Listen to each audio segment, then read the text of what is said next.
Okay, now distributive properties. Here we go.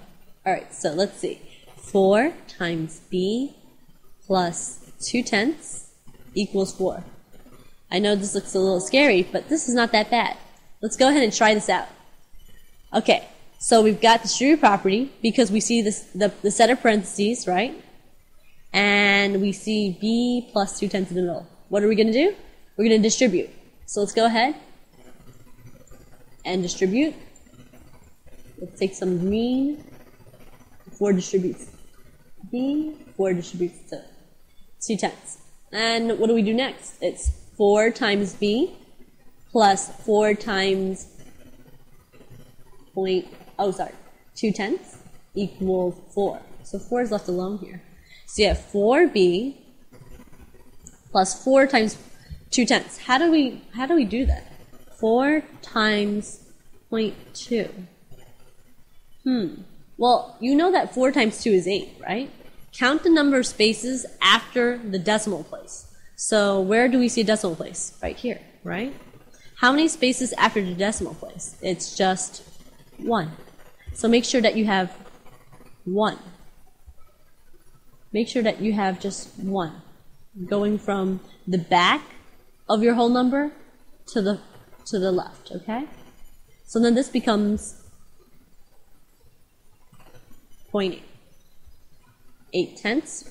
I'm just going to rewrite it here. So if you need to look back, just look over here. Okay. Equals 4. Okay. Now, if you look at this, you have a choice. You can undo imaginary multiplication or addition. So which one are you going to choose first? Yes, that's right. Addition.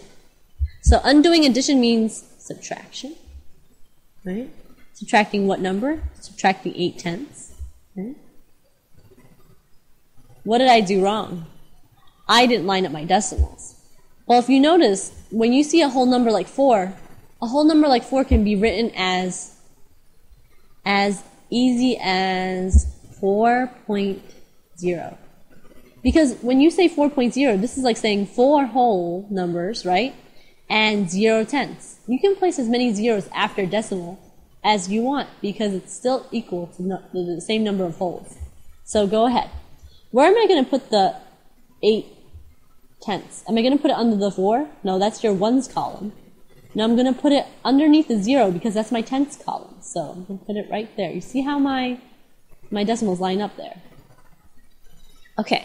Now I'm bringing down the fun part. Bringing down the 4b, right? Right? And then I have 0 minus 8. Can I ever do that? Well, I can. I'll get a negative number. But right now we can get out of that because we can say to ourselves, aha, Mr. 4, we're going to borrow 1, becomes 3. That 0 becomes 10. 10 minus 8 is 2. And 3 minus nothing is 3. So are we done? Nope. B is still not alone. It's 4b equals 3.2. So what are we going to do? Divide on both sides by 4 because we have to undo the imaginary multiplication. It's division, right? Divide by 4, divide by 4. B equals 3.2 divided by 4. How do we do that? Let's do that on the side, on the right here. 3.2 divided by 4. Notice that our divisor does not have any decimal points, but our dividend does. Because our dividend does, what we're going to do is place the same decimal point in our quotient. So now, let's go ahead and observe here. 4 goes into 3, 0 times.